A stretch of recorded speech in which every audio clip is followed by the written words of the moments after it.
రాష్ట్ర ప్రభుత్వం గౌరవ ముఖ్యమంత్రి రేవంత్ రెడ్డి గారి నాయకత్వంలోని ఈ ప్రభుత్వం అనేక సంస్కరణలు తీసుకురావటం జరుగుతుంది.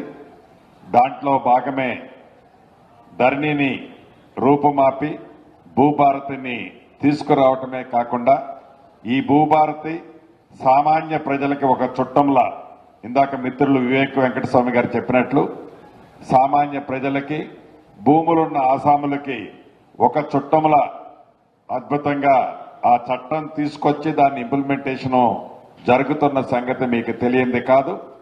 దీంతో పాటు ఈ స్టాంప్స్ అండ్ రిజిస్ట్రేషన్స్ లో కూడా కోట్ల రూపాయలు ప్రభుత్వానికి ఫీజు రూపంలో కడుతున్న ఎవరైతే కస్టమర్స్ ఉన్నారో, ఎవరైతే వారి అవసరాల కోసం ఆస్తులను అమ్ముకునే సెల్లర్స్ ఉన్నారో, వీరందరూ గంటల తరబడి సబ్ రిజిస్ట్రార్ ఆఫీసుల దగ్గర, చెట్ల కింద, పుట్టల దగ్గర చంటి పిల్లలతో, వికలాంగులు, వయోవృద్ధులు వచ్చినప్పుడు ప్రత్యక్షంగా ఈ ప్రభుత్వంలో ఈనాడు పరిపాలనలో ఉన్న మేమందరం చూశాం.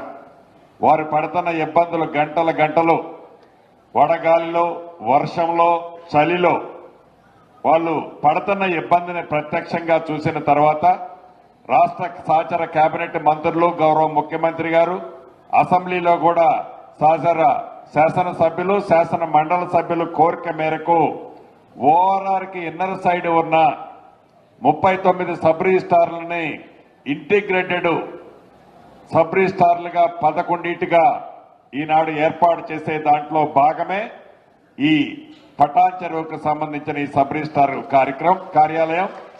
దీన్ని సుమారు 3 ఎకరాలలో స్థలం కేటాయించడం జరిగింది. రెవెన్యూ శాఖకు సంబంధించిన ఈ స్థలం కేటాయించడమే కాకుండా ప్రభుత్వానికి అదనమ భారము పడొద్దని, ప్రైవేటు సెక్టార్లో ఎవరైతే యాజమాన్యాలు ఉన్నాయో ఆ యాజమాన్యాన్ని ఒప్పించి ఈనాడు ఈ 11 ఇంటిగ్రేటెడ్ సబ్ రిజిస్ట్రార్ ఆఫీసులను ఏర్పాటు చేసే దాంట్లో భాగంగా ఈ పటాన్ చెరువుకు సంబంధించింది రాజపుష్ప వారికి అలొకేషన్ చేయడం జరిగింది. వారు టేక్అవుట్ చేశారు. నాకు తెలిసి రాబోయే 6 నెలల్లో అధునాతన అంగులతో సామాన్య ప్రజలకే కాదు, చంటి పిల్లలతో వచ్చే తల్లులకి, కొత్తగా పెళ్లి చేసుకున్న జంటలకి, వికలాంగులకి, వయోవృద్ధులకి అన్ని ఫెసిలిటీస్ తో సుమారు 20,000 ఎస్ఎఫ్టీతో ఈ నూతన భవనాన్ని నిర్మిస్తున్నందుకు రాష్ట్ర ప్రభుత్వ పక్షాన రాజపుష్ప వారిని మనస్ఫూర్తిగా అభినందిస్తున్నాను. ఒక రాజపుష్పనే కాదు, ఒక అపర్ణనే కాదు, ఇంకా మరొక డిఎస్ఆర్ అనే కాదు, ఇలా 11 ఆఫీసులకి 11 ఆఫీసులు ఇప్పటికే ఏజెన్సీలను ఫైనలైజేషన్ చేశాం. రాబోయే కొద్ది రోజుల్లో మిగిలిన అన్ని ఆఫీసులను కూడా ఫౌండేషన్లు వేసుకోవటమే కాకుండా వాటిని పూర్తి చేసే కార్యక్రమం కూడా ఈ ప్రభుత్వం చేపట్టనుంది. ప్రధానంగా ఈ రాజపుష్ప వారు ఇక్కడే కాకుండా వారి సొంత జిల్లా అయిన కరీంనగర్ జిల్లాలో కూడా పెద్దపల్లి డిస్ట్రిక్ట్ హెడ్ క్వార్టర్ లో కూడా వారు సబ్ రిజిస్ట్రార్ ఆఫీసు కడతారని స్వచ్ఛందంగా వారు ముందుకు వచ్చినందుకు రాష్ట్ర ప్రభుత్వ పక్షాన ఆ శాఖ మంత్రిగా మనస్ఫూర్తిగా వారిని అభినందిస్తున్నాను. ఇంకా అపర్ణ వారు కూడా ఒకటి మొదలుపెట్టి కడుతున్నారు. ఇంకా అదనంగా వారు కడుతున్నారు. అదనంగా కట్టే సంస్థలన్నీ చాలా మంది ఉన్నారు. వారందరికీ కూడా రాష్ట్ర ప్రభుత్వ పక్షాన రెడ్ కార్పెట్ వేస్తూ ఏదో కట్టి, ఏదో 4 ఇటుకలు నిలబెట్టి ప్లాస్టింగ్ చేసి అధునాతన అంగులతో మేము ఇచ్చామనేదే కాకుండా ఈ ఆఫీసులన్నిటినీ 5 సంవత్సరాలు మెయింటెనెన్స్ చేసే కార్యక్రమాన్ని కూడా, బాధ్యతలు కూడా ఆ సంస్థలకే అప్పగించాం.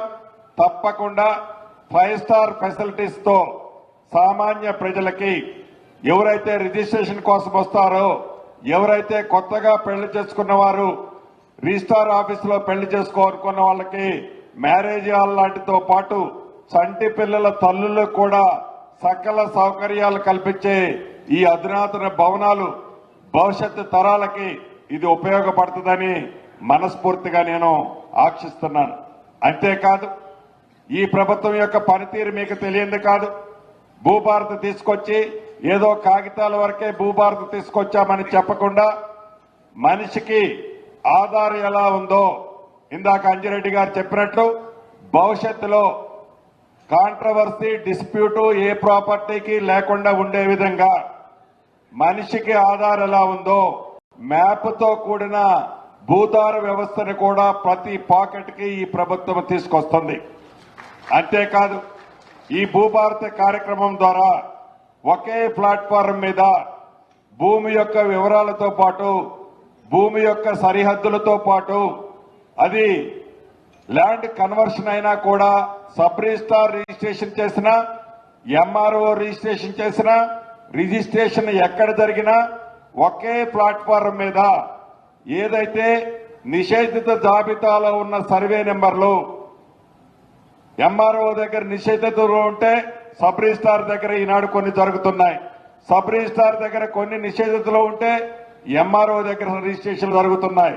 వీటి కారణంగా ల్యాండ్ డిస్ప్యూట్స్ అత్యధికంగా ఈ ప్రైమ్ ఏరియా అయిన హైదరాబాద్ మహానగరంలో వస్తున్నాయి.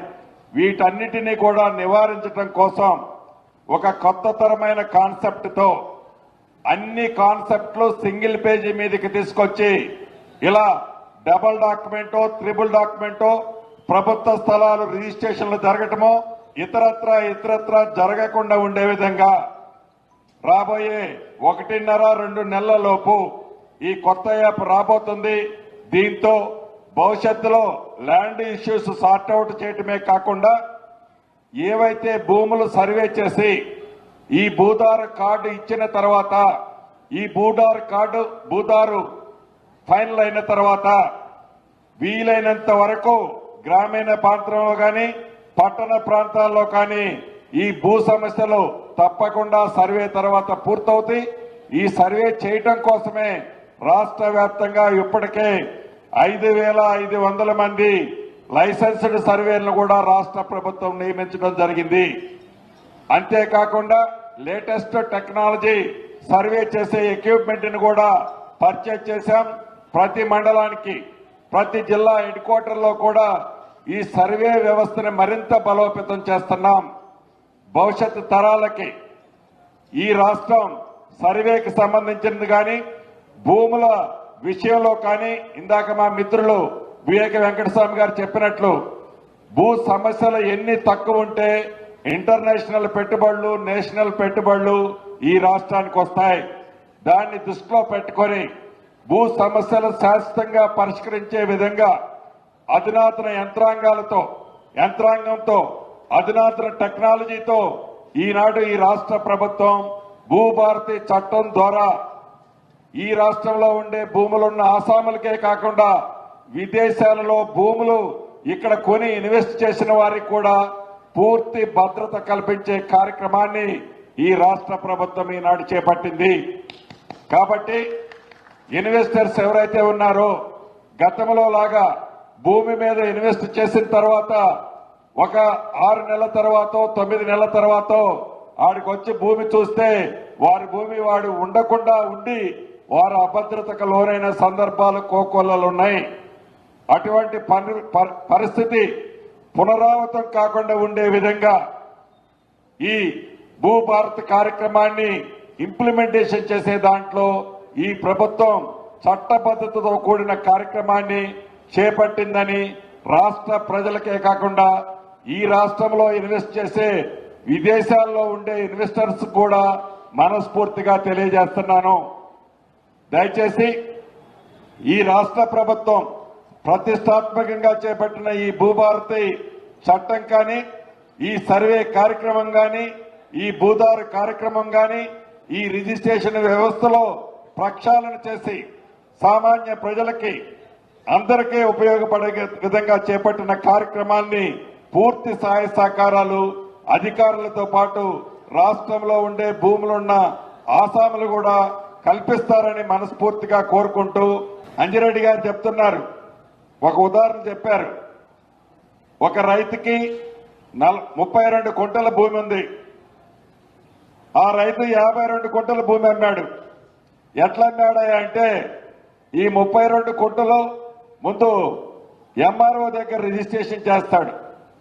చేసే దానికి ముందు మళ్ళీ ఈ రైతు ఇంకొక 30 కుంటలకి ల్యాండ్ కన్వర్షన్ నాన్ అగ్రికల్చర్ కింద చేసి పెట్టుకుంటాడు.